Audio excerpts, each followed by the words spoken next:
Back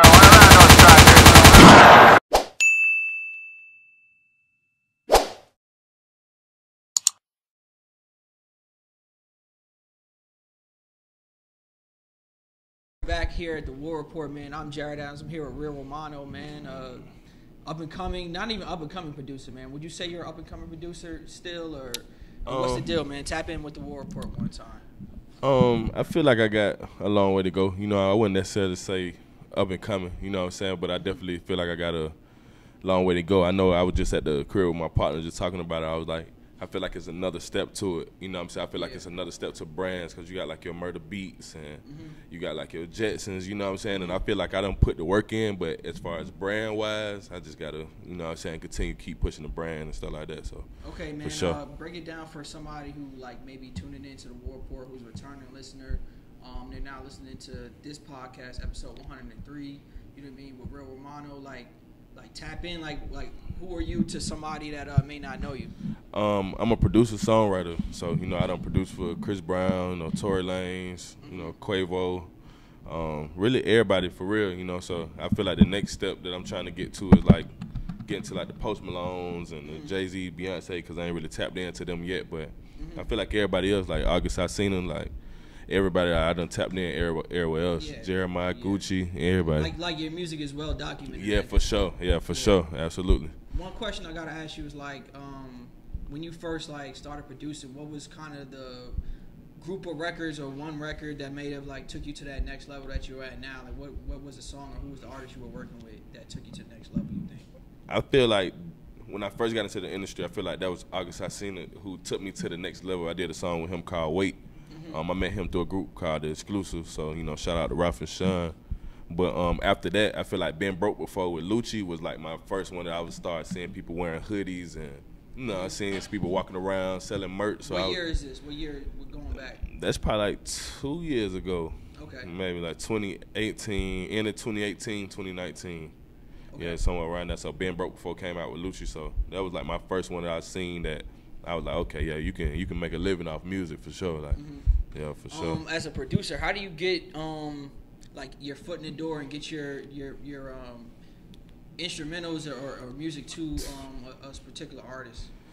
Man, it's so hard nowadays, especially like with people just staying home and they're not really going out. You know what I'm saying? But I feel like now, like you got to collab with other producers who maybe got like connections with the artist, you know what I'm saying? You might need to get them a collab because both of y'all shopping the record, you got a better chance of getting a record placed than just like one person shopping the record, you know what I'm saying?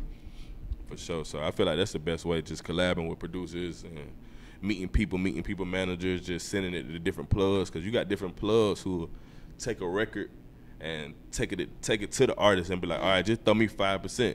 I do that, you know what I'm saying? Because you got some people that be so crabby about the percentages and like you're not really supposed to worry about that. I feel like you're just supposed to worry about the music getting into their hands and then you can work on, you can work on everything else, you know what I'm saying? As long as your paperwork and your management the right way. Yeah, sure. Like I'm not saying, well, it's hard to really explain, but like some people, right, when they be like, yo, you should get into producing, like there'll be another voice in the room that'll be like, oh, producers don't get paid. You know what I'm saying? Nah, producers get paid for sure, especially if you got the right management. But I feel like it's so hard on the songwriters though. You know what I'm saying? It kind of be so hard for the songwriters to get paid because for them to get an upfront, it be taking them like they gotta put out a bunch of hits to get an upfront. Seem like, you know what I'm saying? But the producers, like, as long as you got your management and you know your lawyer kind of representing you the right way, cause you know, shout out to Melita, that's my manager, you know what I'm saying? But she gonna go get the money, you know what I'm saying? So, you know, for sure. Yeah, and that's off every beat. Pretty much, like, would you say that, like, once you reach a certain level of producing, like, it's kind of like clockwork or something like that? Or just like... I mean, definitely, you know what I'm saying? But I feel like every beat, I don't really got to necessarily get cashed out on, you know what I'm saying? Like, I definitely want to get paid for, like, my work for sure, but... Yeah. It might be some certain instances that like you might gotta believe in an artist or like it might be an up and coming artist that ain't really got no money like that. You know what I'm saying? So I'd be like, all right, I just give you 3-4 beats. You know what I'm saying? That'd be my way of helping you like get on. Or, you know what I'm saying? Cause maybe with the tag on it and everything on it, you might go up through there for sure. Yeah. Do you have a producer's tag right now? Like, what does it sound like? I do. It'd be like everybody be saying it be too low, but it kind of be blending in for real. But it be like Mono, so it be like right there at the beginning, the beginning of the track. So I just made it like that because I be working with a lot of people with strong tags. You know what I'm saying? Everybody got strong tags, so I just wanted something that could just blend right in with everybody. You know? Yeah. So no, it's smooth though. One question I have for you, I saw like on your Instagram today, like you talked about it a little bit about like collabing with other producers. Yeah. Like how does that work as far as making one song? How does that even work? Like how does that one song have multiple producers on it? Like I make a lot of beats with like Parker and stuff like that. So like he'll pop it off, then he'll get up from the chair, and I get in the chair. You know what I'm saying? I'll be popping it off, or I pop it out, play some keys. I get up, he'll sit right back down. You know what I'm saying? So, so it definitely just depends. Or you can send it, we transfer. You know what I'm saying? Because the coronavirus going on, people ain't been trying to be contact. So you can send it, we transfer. You know what I'm saying? Get that collab going that way. But you definitely like somebody do the drums, somebody do the melodies, or somebody arrange it. Like, but producer, I feel like production kind of getting crazy now because I feel like production is kind of getting into people are associating producers, and which it is producing for sure, but people are associating producers with putting records together as far as like, I'm going to grab the artist, I'm going to put him on the beat, now I'm a producer, you know what I'm saying? And the people that's actually making the beat, they considering us beat makers. That's more of an executive producer. Yeah, that's more than an executive producer. That's how it was, but now it's labeled as I'm producing the record. Like I'm producing the song, putting it together. And which is cool, you know what I'm saying? Because there's a talent to do that too, to hear so hear like artists. DJ Khaled is technically... DJ Khaled is a producer. He's a producer. He a producer, you know what I'm saying? He don't actually make the beat. Yeah, he a producer, you know what I'm saying? But somebody like, you know, me and my gang, you know what I'm saying, we'll like whip it up, you know, we consider beat makers, but we also get into the executive side too, of producing the whole record and putting records together, you know what I'm saying? So I'm trying to get into that bag eventually too. Yeah. You know what I'm saying, for sure. Yeah. Like, what's the most important, like, component of being a producer? Would you say, like, your keys work or your drums work? Or, like, what because obviously you got to be kind of well-rounded, you know what I mean, for it to be a beat that somebody will be on or to make it to the level that you're at now, right? But, like, do you focus, or are you more of, like, a keys guy or a drum guy? Or, like, how would you describe your producing? I don't know. It's kind of hard. I'm kind of both because I play keys, you know what I'm saying? And I definitely like hard hitting drums. So, like, I feel like you kind of got to be both nowadays. But recently it kind of seemed like it been more about the drums, you know what I'm saying? Like, I just want a nice little melody in the back, and then I'm just going to want some hard hitting drums, and then it's just going to go, you know what I'm saying? So, I've been on that wave a lot lately, but I definitely be staying to the R&B roots and everything like that for sure. How do you find, like samples and... How do you do all of that stuff, like, as far as just making a beat from, like, complete scratch? I mean, I definitely get, like, samples from, like, loop guys and stuff like that. I definitely, like... What's that? Like, you got some groups of people that all they do is specialize in just making loops, you know what I'm saying? So, like, I'm finna sign, like, a group called Platinum Libraries. Like, I'm finna sign them. They a group of loop guys, so they play, like, guitar and, you know, like, vocal samples, but I also make my own loops, too, so... Yeah, it just kind of depends on how you feeling that day, you know, because you know I like to be able to play the keys and put filters on it and make my own samples too. So yeah, now do you make the beats like at your crib? Because now with like modern day technology, you could just grab a laptop somewhere and before you ever get to the studio and like cook up, right? Yeah. So what's your creative process like as far as making a beat? Like, what was it like this week or something like that? Did you make a beat this week? Well, today we shot a cook up video today. You know what I'm saying? I woke up. You know what I'm saying? Smoked the blunt. You know what I'm saying? Thank God, manifested what I wanted. You know what I mean? And then just made beats. You know what I'm saying? I just popped it out with the keys. Or like the first. You got your laptop open? Yeah, laptop open. Like I got my laptop set up to like external, so it got like the desktop looking feel to it. So I just got up. My first beat, I started out with the drum, put some keys over it. The second beat started out with a melody. You know what I'm saying? I just put the 808s on it. So it really just depends on how you feeling for real, you know? Yeah. Is it all like digital on the computer, or do you have like like some people like have like keyboards on them or I got a keyboard. I just bought a Novation keyboard from Sweetwater.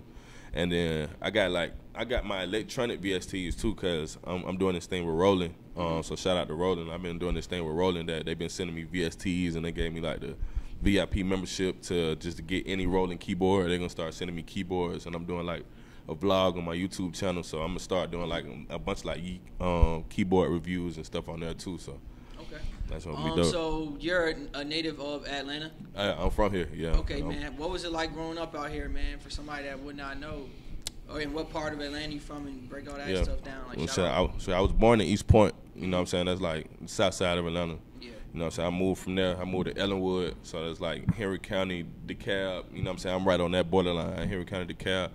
So it's cool. You know what I'm saying? Like, you got your good people. You got your scammers. You know what I'm saying? You got your takers. You know what I'm saying?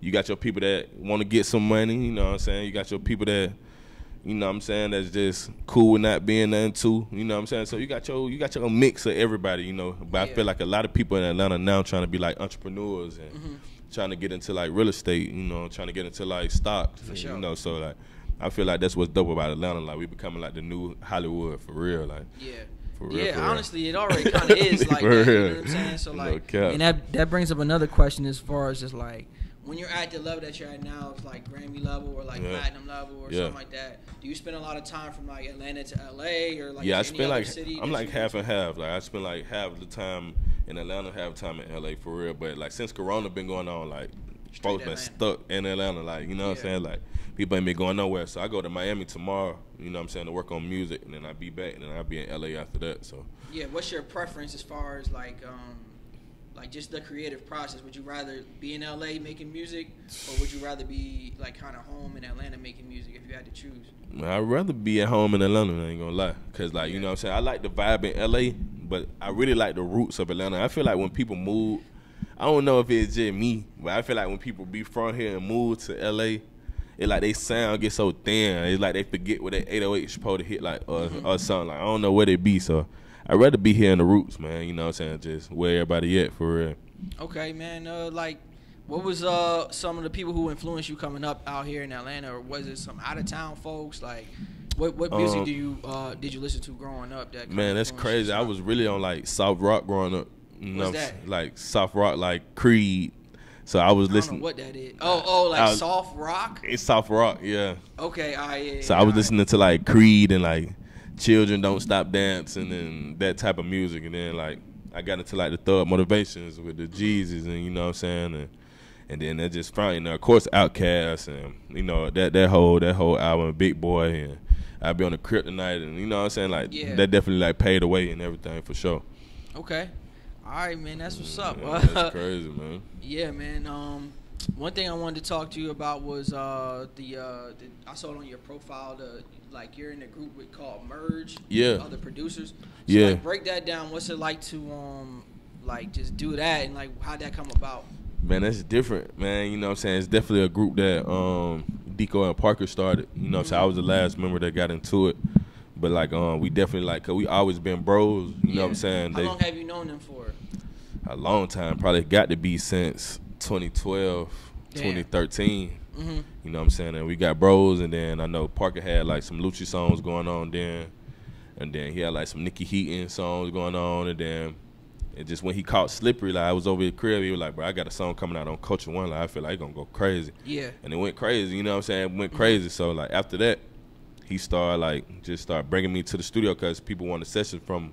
He was like, oh, you my bro, you know what I'm saying? Like, so I know you gonna play your beats, they gonna think they hard. Yeah. So like, I was playing my beats, they be like, oh yeah, we want that beat, we were getting on them, you know what I'm saying? So we just started running it up together, like collabing together, folks started getting on a bunch of records. But long story short, like with Merge, I just got into it, and we started like going around doing DJ sets. Like we opened up for Ski Mask and Slump Guy. I don't know if you know what that is. Yeah. So we opened up for Ski Mask, and you know that was a pleasure doing that. What you mean you opened, like it was like a party or? No, he had a tour. He was on tour. Okay, all right, yeah. So we opened up on his tour. You know what I'm saying? We was a set before his tour. So like that definitely was a vibe. We was jumping up and down in the crowd. It was like 100,000 white folks. Seemed like. Everybody just jumping up and down. That shit. Everybody was drunk. Like, you know, it's definitely a different vibe than regular producing hip hop. Like, you know what I'm saying? It's a different crowd, different audience. Yeah, I got another question as far as just producing in general, right? Like, the way I understand it is like, say if like you're a pretty well-known producer, like you're gonna want to mess with an artist that's gonna come through and cop like 8 beats from you or something like that, or like somebody with a bigger budget from a label or something like that. Right. So what goes into like budgeting from the label before they like even get at you. You know what I mean? For a few beats or 1 or 2 beats. Oh yeah, they'll contact you and be like, okay, is this beat available?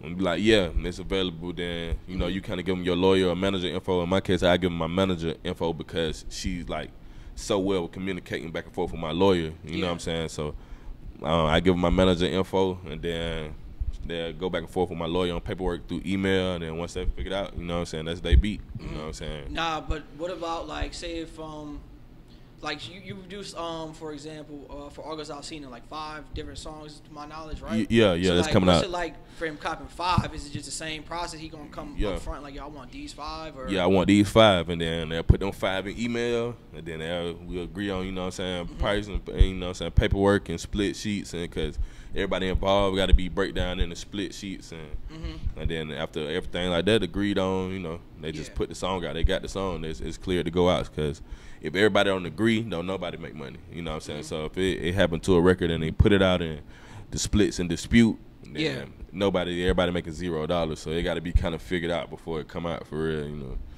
So that's pretty much it, how they go.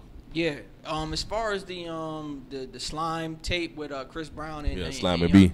Yeah, Slime and B. Yeah, right. Did you peep that it was like uploaded to Tidal or something like that and then taken down or something like that? Yeah, it was crazy because what was going on with that? I don't know. It was weird because why would something like that happen? Like it's taken up, it's uploaded and then it's taken down. I don't know. It got to be something with.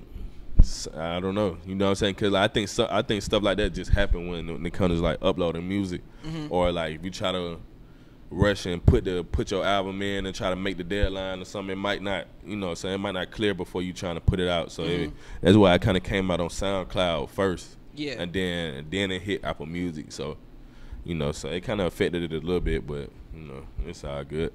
Yeah, okay.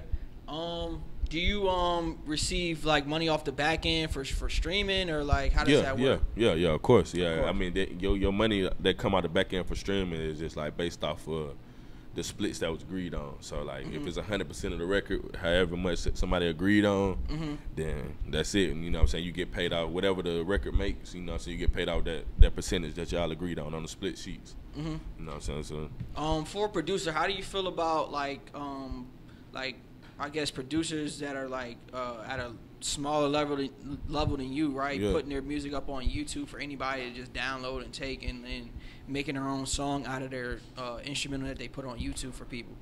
I feel like they came up with something, because if you don't already have relationships to get to the artists and get them beats, then you got to figure out a way to make money if you want to live off making beats. You know what I'm saying? So I think they figured out how to monetize their YouTube channel. Yeah. And then they put the beat up there, and it don't matter if they downloading it. You know what I'm saying? Yeah. I'm still going to make money off the streams that people listen to my beat over and over. You know what I'm saying? So I think they came up with a new stream of income like that people trying to get on. So I feel like you do it or not? No, I don't do it. But I'm definitely like starting the YouTube channel because of the monetizing. You know what I'm saying? Because it's like definitely another stream of income that goes into trying to be a producer. I feel like, because it was at one point that people were so focused on like, I'm trying to get placement after placement after placement, and it's so slow because for some reason in the music industry is they pay out slow, or it might take a long time for somebody to pay you for a record, or you know what I'm saying. So like that's why you've been seeing people post like, producers must get paid before we send stems to the track outs, because it's like it got to be like a real issue. You know what I'm saying? Yeah. But you know, they definitely trying to get better with it. But yeah. Like as far as like somebody taking a beat off of YouTube, right? But they make it a hit record. But say the business or something wasn't right, then what would you do? You know what I'm saying? As a producer, just hypothetically. Man, you know I mean? Like, if the business wasn't right, I mean, I would have your lawyer. I would have my management or my lawyer get in contact with him. You know, I try a couple times, and if I can't get into contact with him, I'm just sending a cease and desist with me. You know what I'm saying? It got to come down until we figure out what we got to do. You know, but I feel like, you know, if everything want to go in order, I feel like my management can get to his management and be like, oh, we need this certain percentage for the record. I feel like we could work that out without having to even take no record down. So I feel like that'd be pretty smooth. Okay, I got another question for you as far as like working with artists, right? Yeah. Have you ever, like on the producer side, have you ever like had to work with an artist that had a big name? You don't gotta name them or something like, but they had a big name, but they were kind of hard to work with. What's that like, man? Break that down. Man. Or maybe it never happened. I don't know. Nah, I ain't really had that experience because like I feel like I get along with folks. You know what I'm saying? Like people be into it with people. I don't even know why for real, but I feel like I get along with folks. Like I got a good mixture of like hood shit and goddamn, you know what I'm saying, being about some business. Yeah, you know what I'm saying? Shit, so like I'd be like, okay, I can kind of mingle with the two. You know what I'm saying? So I ain't really had a bad experience, but I definitely done had somebody that wasn't as talented as I thought. You know what I'm saying? And that's kind of weird because I say on the songwriter end, because you got to do a line 70 times, 80 times a line. Or, you know what I'm saying, you might be trying to get them to hear a certain note in the background. And, you know, they don't really hear it for real.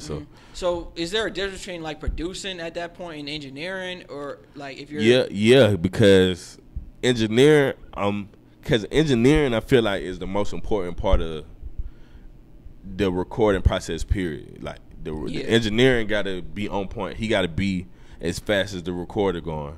Yeah. You know what I'm saying? And then you got somebody that the engineer gonna make the vocals sound good, and he gonna make them crispy. He gonna put your delays, your reverbs. But then you got a vocal producer. You know what I'm saying? That's the guy who gonna be sitting there going over backgrounds, and he gonna give you the notes for the backgrounds, and he gonna give you the ad libs to say on the record. You know what I'm saying? So it's definitely a difference between them two for sure. Yeah. Did that answer my question? What was the full question that I had though? Was it difference between engineering and vocal producer? Like kind of before that. Oh man, don't worry about it. Forget it. Let's move on. Yeah. As far as like you said something like you were working with an artist, but you didn't really think they were as talented as they were. Yeah. Has anybody ever surprised you on the opposite end of like, oh, well, this person wowed the hell out of me and I never even heard of the guy or something like that? Yeah, I hear that all the time. Like, you know what I'm saying? I definitely like see up and coming artists that just be like, "Boy, you crazy," you know what I'm saying? And that's when you gotta be like, all right, I'm just gonna shoot you a couple beats because you know what I'm saying, I believe in you, you know what I'm saying? Because sometimes you gotta believe in something, you know. So I feel like it's just like a start, like with the music, like any time it could just explode, it could just go up, you know what I'm saying? So that's how I be liking to look at the music shit. Yeah. You kind of briefly went over it. Like, who would you want to work with, like, now that you haven't worked with or done music with yet? For sure, Post Malone. Post Malone, that's like the number one. You know what I'm saying? Rihanna. I want to get into like the pop world, like BB Rexers, and, you know what I'm saying? Get into that world, but definitely Post Malone, Rihanna. Them like the main two. Drake. I ain't worked with Drake. Kendrick. I ain't worked with Kendrick. Just them, really them. If I could work with them, I'm solid, man. We can go ahead and take out with the real estate then. Okay.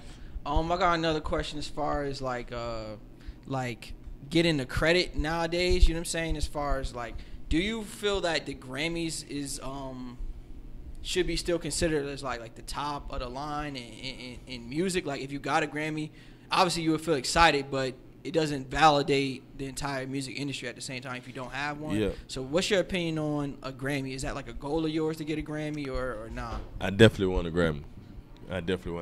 Yeah. I mean, but it's not end all be all, you know what I'm saying? They definitely don't. I feel like it don't make somebody's career if they don't got a Grammy. I don't think it's lesser than, but I definitely want one. Like I want to be, I want the picture drinking out the Grammy and everything. Like I want the whole vibe. Like, yeah.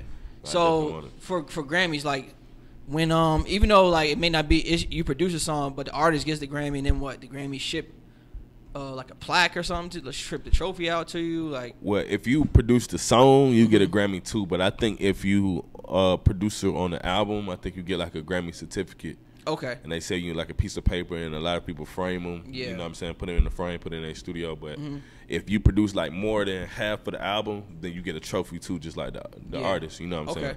Yeah, that brings up another like situation as far as like getting plaques and stuff back. Do you get plaques back from artists, or is it from the label, or how does that work? Getting plaques I get my plaques from Jewel Box Platinum. Yeah, what is that? So it's like the plaque company. That's like the official plaque company. You know what I'm saying? That kind of gives everybody their plaques. So you just kind of just go in and just order them, and then you kind of prove that you was a part of the album. And And then after that, then they send you a plaque. So you gotta kind of do it yourself, as far as you gotta do it yourself. And I wish you didn't, but you gotta do it yourself. Like I wish that after it went gold or it went platinum, that they automatically just sent you a plaque. You know what I'm saying? I think I wish they was. Yeah, that's how I thought it worked. Nah, it don't go like that. It don't go like that. Like it go platinum or the label will get them in and then ship them to you. Or nah, it don't go like that. It should go like that, but it don't go like that. But when it go platinum, then you gotta reach out to the plaque company and then be like, oh, I was part of this album. I produced this, and then still sometimes you still might not can't get it. Damn.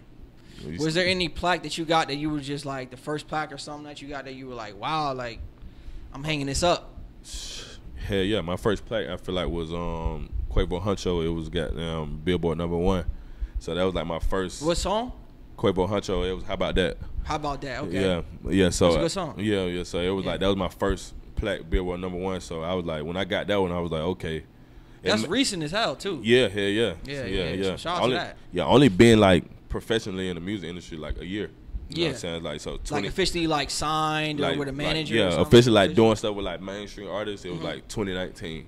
It like end of 2018, 2019, and then you went crazy. Yeah, so this is my sophomore year of producing, you know what I'm saying? So I feel like that's why a lot of people be like, oh, what you produced, or you know what I'm saying? Oh yeah, I ain't heard of you, you know what I'm saying? Because, you know, I'm still new and building brand and stuff like that. But, you know, I definitely done been out here making songs for sure.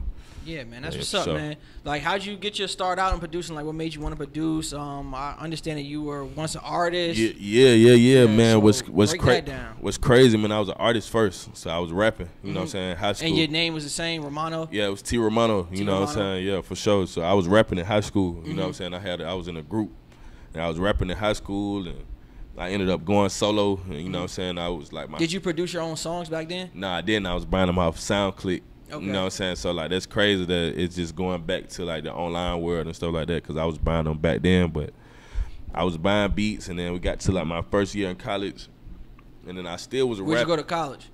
Columbus State University. Where's that at? It's, like, Columbus, Georgia. Okay. So, it's, like, probably, like, an hour and a half from here. You know what I'm saying? So, I went out there my first year.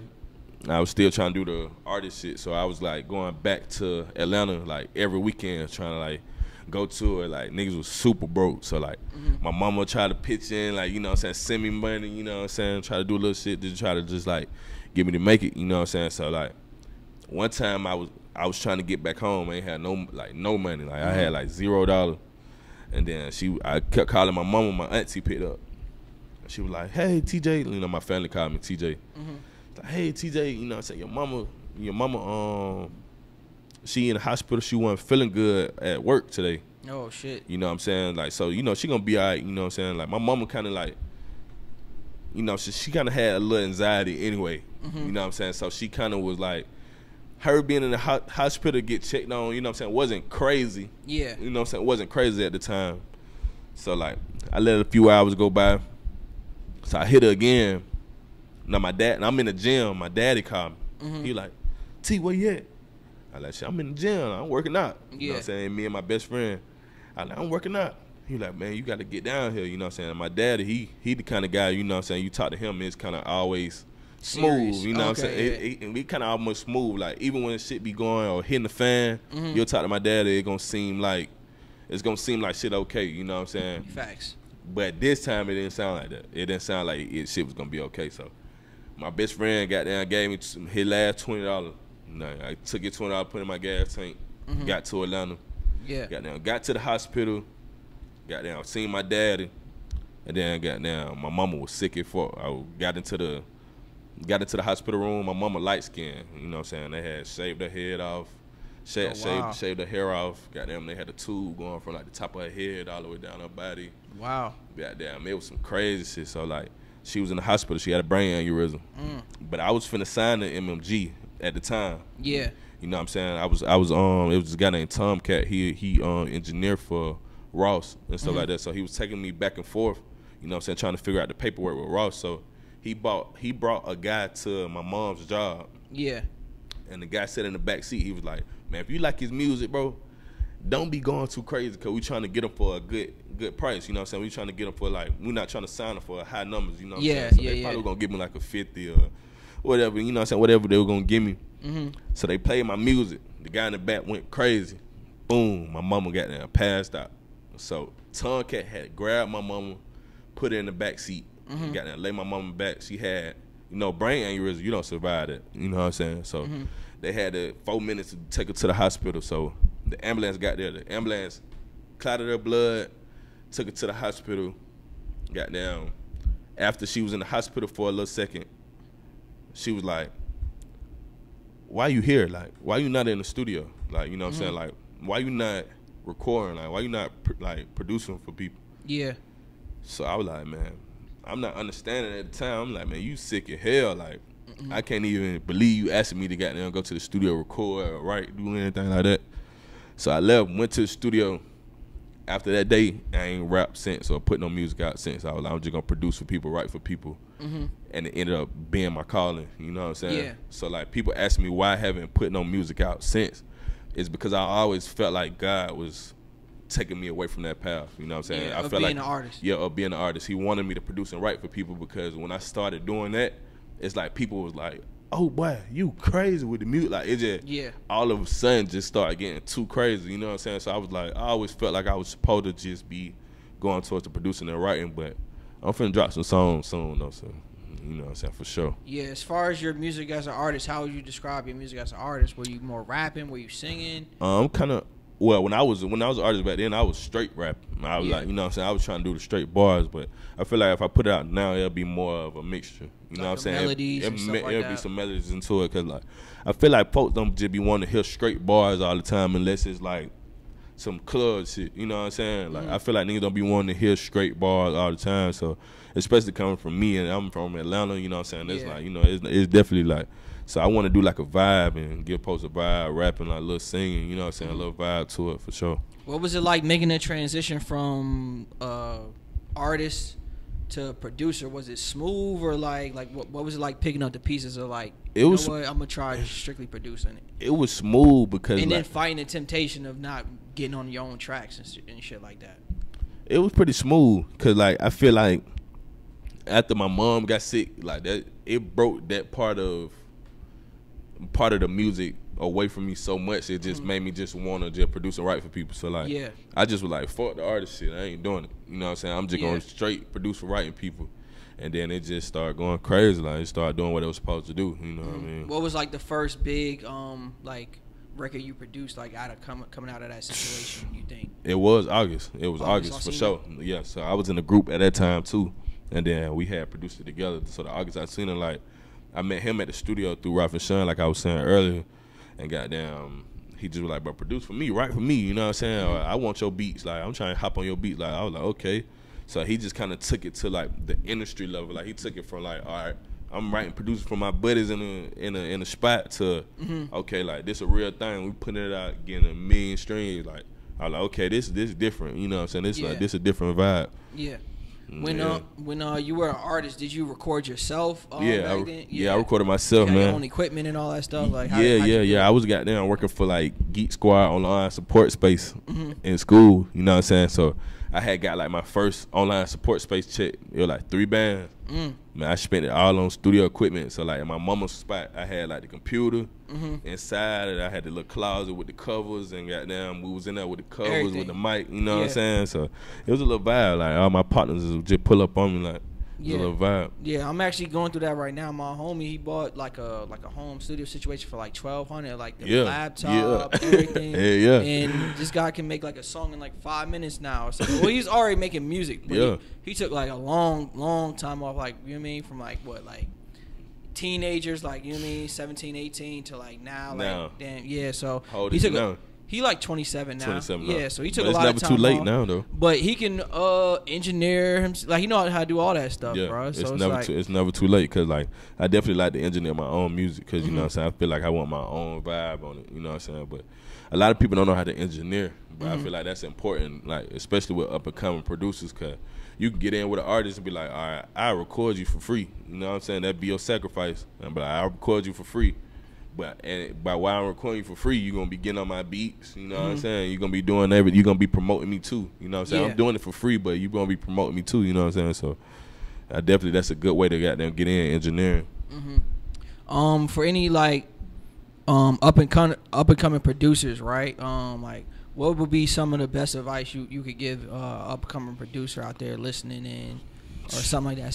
Somebody that maybe just bought their first thing, or maybe even thinking about producing or buying their own equipment and stuff like that. It's a long road, but it's worth it. You know what I'm saying? Like, try to get better every day doing it. You know what I'm saying? Try to focus on what you got going on. Like, don't look at, I feel like where a lot of producers get messed up at, they look on Instagram and they see people like dropping placements every day. And then they be like, well, they dropping placements every day, and they make me feel like what I'm doing is really not good enough for real. And that's not the case. As long as you getting more than you was getting last week or last month, you know what I'm saying? That you're still going in the right direction. Yeah, you going in the right direction for real. So I feel like people be trying to move too fast. Like, people be like, okay, like, oh, I want to just jump in and produce, and everybody, it don't go like that. You got to produce for, like, I met J. Cole through Cos, you know what I'm saying? I met Cos through my manager, you know what I'm saying? But I would have never met J. Cole, but I would have never met Cos, you know what I'm saying? I would have never met Cos if I would have never met, you know what I'm saying, my manager. Like, you got to kind of go through, you got to keep going through people, you know what I'm saying, to get to the people, you feel me? So, for sure.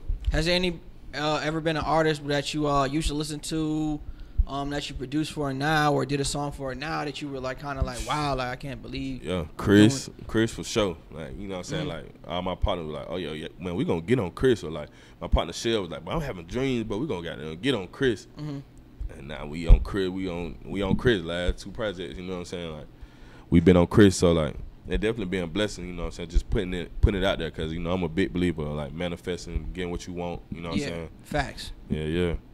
Facts, man. Sure, man. What else could I ask you, man, as far as being a producer, being an artist? Do you feel like there's like a hierarchy, right, here in Atlanta? I feel like as far as just artists in general, is like the A-list, B-list, C-list, D-list. Do you feel like there's kind of like that for producers now? Because producers, like, you know what I mean, with the tags now, it's like they the new superstar. Yeah, they damn near. It's definitely that. It's definitely or like that. New producers are coming in every year and taking like the reins of like, this dude wasn't anywhere last year, but now he's all over the radio. So like what's that kind of like? Like, I definitely feel like we definitely have that. Like, A-list is gonna be like your, I feel like as far as brand purposes, you know what I'm saying, A-list is gonna be like your Tay Keith, you know what I'm saying, it's gonna be like your Murders. You know what I'm saying? Or 808 or 808 Mafia, or, you know what I'm saying, OG Parker, you know what I'm saying? I feel like that's A-list brand-wise, you know what I'm saying? You know what I'm saying? B-list, I feel like I'm in there, you know what I'm saying? I feel like we done produce for everybody, you know what I'm saying? But we just got to get our brand and catch up with it, you know what I'm saying? And then you got your C-list people who might be somewhere on the borderline of the industry, you know what I'm saying? But they haven't really found their way in yet. Like, they may be like, all right, I fuck with Atlantic, you know what I'm saying? But you really ain't found nobody as an artist that's gonna fuck with your shit from Atlantic yet, you know what I'm saying? So you got that wave of people, and then you got your D-list producers who still trying to get on, you know what I'm saying? Who still trying to make it, you know what I'm saying? So you definitely got that for sure.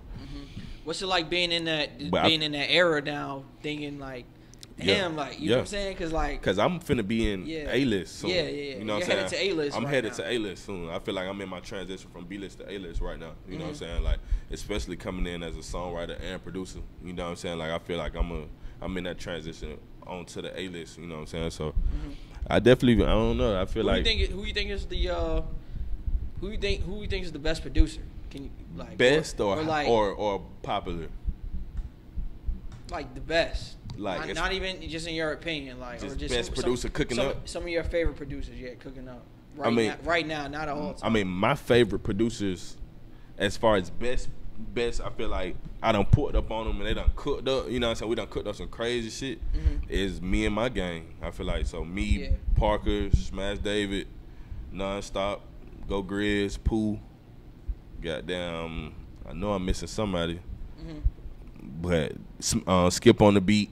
Bezo, like, me and my gang, I feel like we the best one out for real right now. You know what I'm saying? And outside of my gang, you know what I'm saying, I feel like I fuck with like niggas like Buddha Bless, you know what I'm saying? Like, I fuck with niggas like that, you know what I'm saying? I definitely think niggas like that is talented.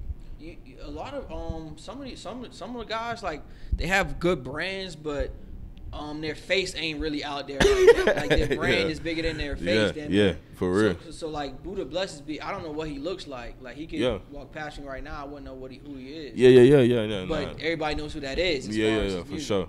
Nah, he definitely I feel like he definitely a dope producer. Or like Foreign Tech, I feel like he a dope producer. Yeah. You know what I'm saying? But I feel like OG Parker, I would know who that is. You know what I'm saying? Yeah, as far as his facial recognition. Yeah. Important as well. Yeah, for real. So the branding is important. You know, social media is important. Like even the YouTube niggas get on the YouTube, that shit important. Like for people to see you cooking it up. Like they be like, okay, I hear Mono on the radio. You know what I'm saying? I hear it say that. But you know what I'm saying? But I probably be skipping over because I don't even really recognize the tag. But now I hear it, and then I be like, oh, now I met Mono. I seen Mono on the YouTube channel.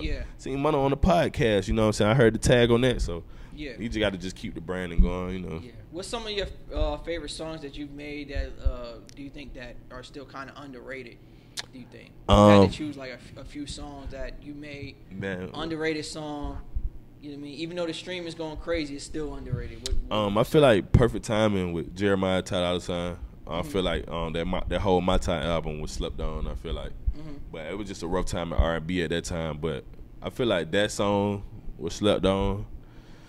I feel like And was there ever a song that you didn't think that was that crazy that went crazy, or you think everything that you make is crazy? I think everything I make crazy. Yeah. You know what I'm saying? You know what I'm saying? I figured that would be the answer. Yeah, like, everything I make is crazy. I figure everything I make crazy, but you know what I'm saying? That's just me. I just be like vibing out. I just be feeling like that shit gonna go. Especially when I be in the house, and you know what I'm saying? I might be 2-3 blunts in. I be goddamn in the zone. Like, I feel like that shit gonna go. You know what I'm saying? I feel like when I send it out, somebody gonna get on it and make a smash on it. Like I feel like it's gonna get up out of there. Yeah. Do you produce beats specifically for an artist? Like, nah, I'm gonna make this beat specifically for them, or is it kind of just free game as far as it really free game? It really free game, and then really, I mean, you don't really look at beats as far as like, oh, nah, I'm gonna just produce this for this person. Nah, I definitely hear like people on it when I'm making it. You know what I'm saying? But I really don't like producing when I be like, damn, I got to go in here and make 10 beats for this person. You know what I'm saying? Because I feel like it don't never end up like that. I just like to I'm gonna cook up.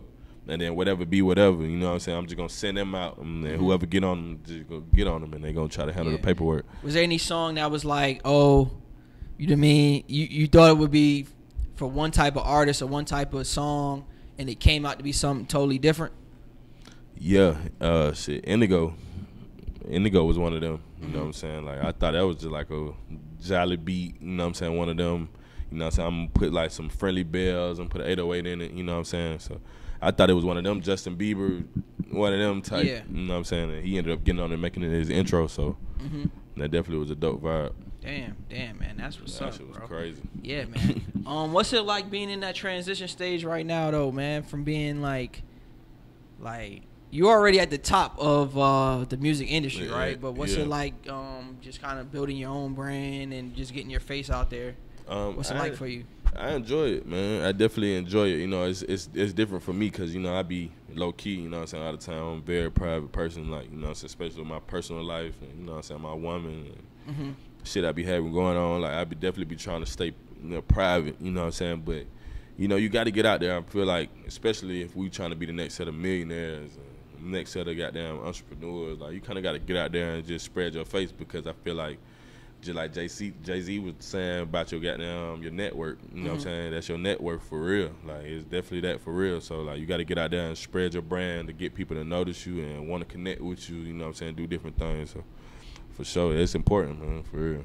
Yeah, as far as putting, like, the work in and putting in the hours, like how do studio sessions, like work for you? Like, do you like working, like, at nighttime, like, after midnight, or...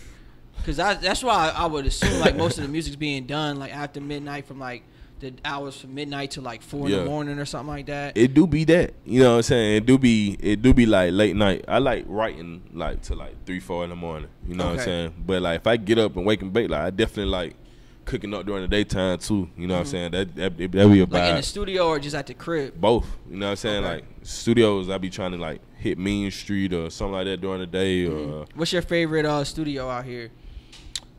I fuck with Mean Street, you know what I'm saying? I fuck with Mean Street A-Room, you know what I'm saying? It definitely got a vibe to it because I feel like a lot of other studios be having like latency and the headphones and with none of that shit. But I definitely look forward to Mean Street. Yeah, then. Mean Street, Patchwork, you know what I'm saying? Like Mean Street, Patchwork, definitely good vibes in the A for sure. Yeah.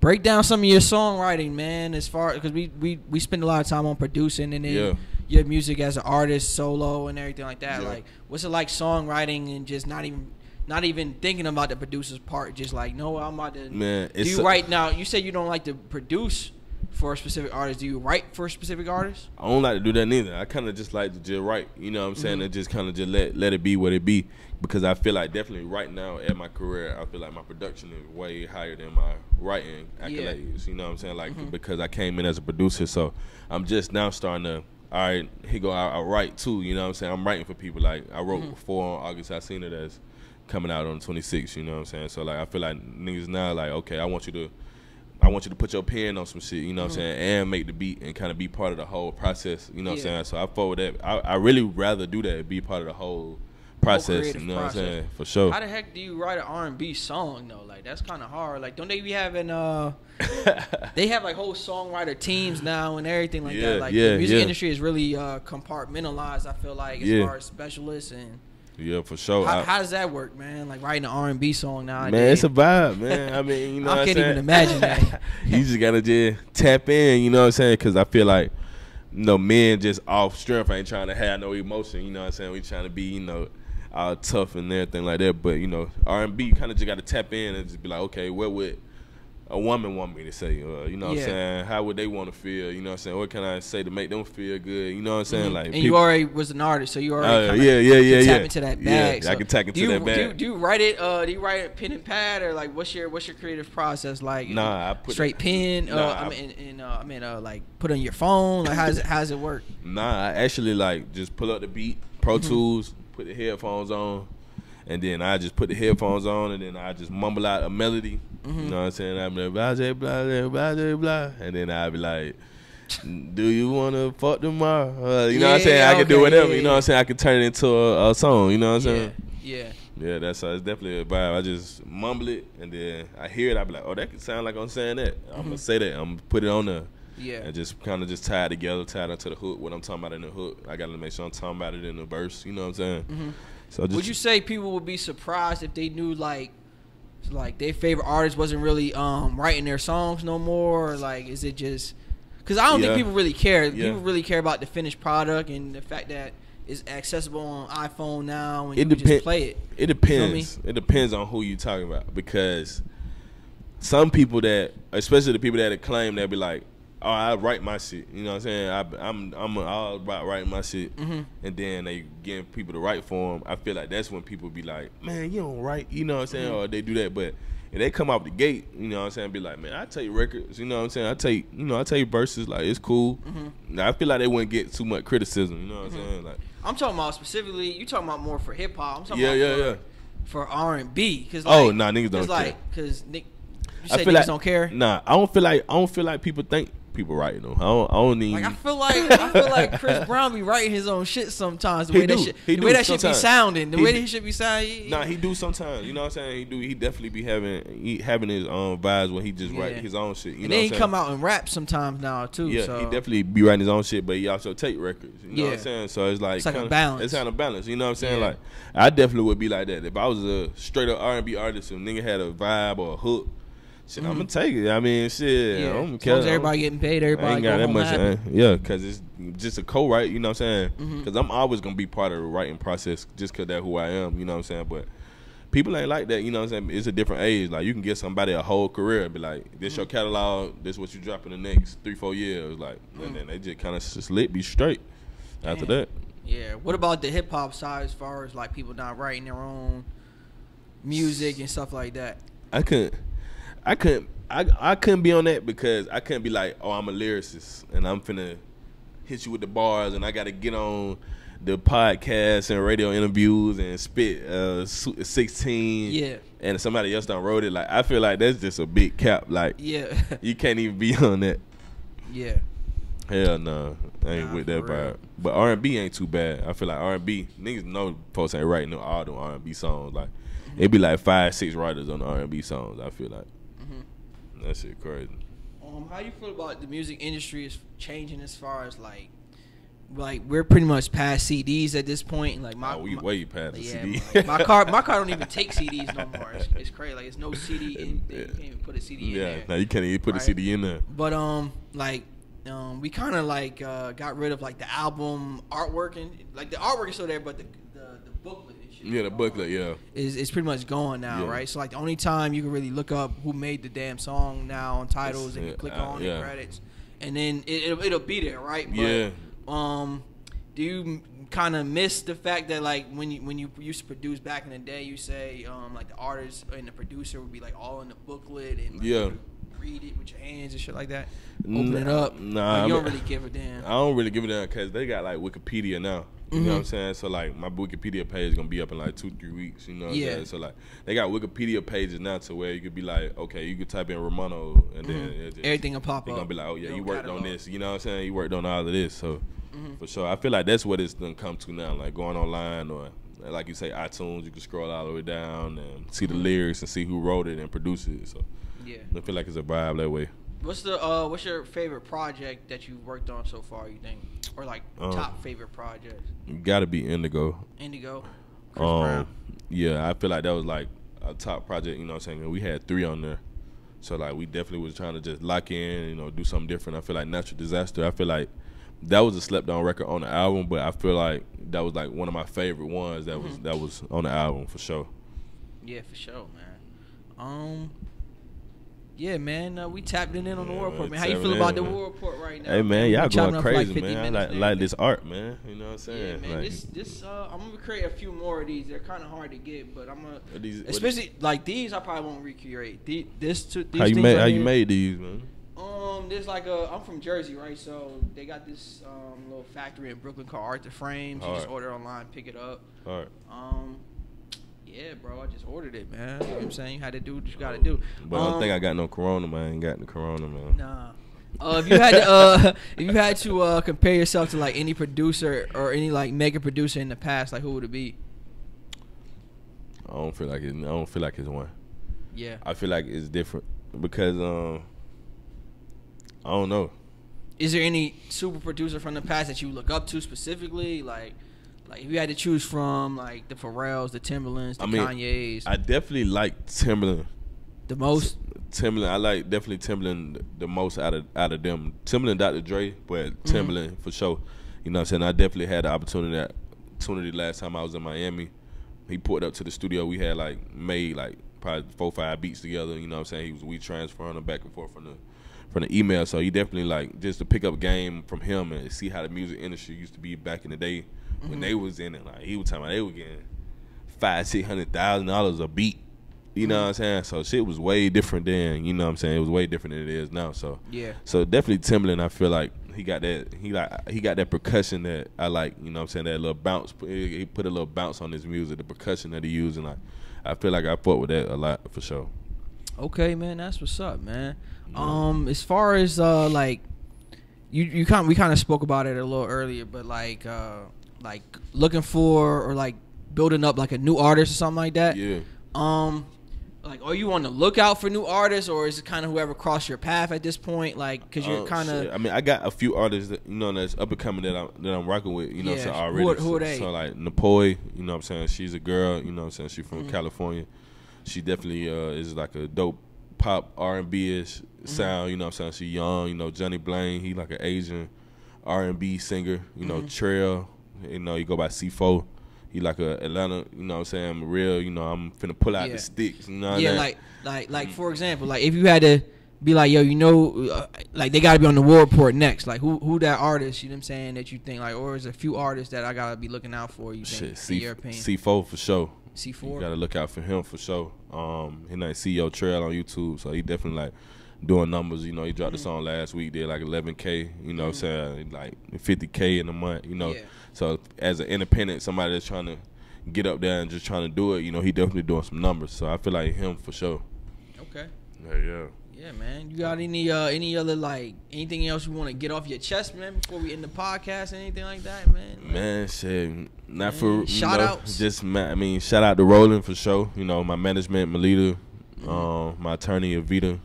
You know, shout out to Ralph and Sean, the exclusives. You know, of course, Parker, my brother.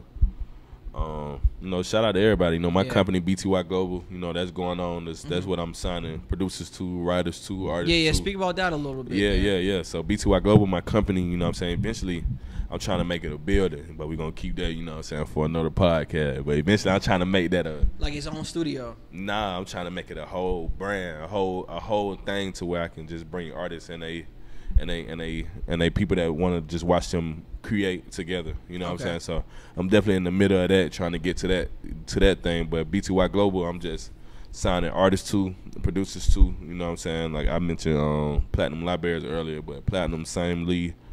There's a couple of people that I'm trying to sign to my label. So yeah, definitely, man. BTY Global, man. Eventually I'm gonna make it a half and half. So it's half and half gonna be a label side and it's gonna be a publishing side. So you know, definitely trying to be on my boss shit, man. You know what I'm saying? For sure. Facts, man.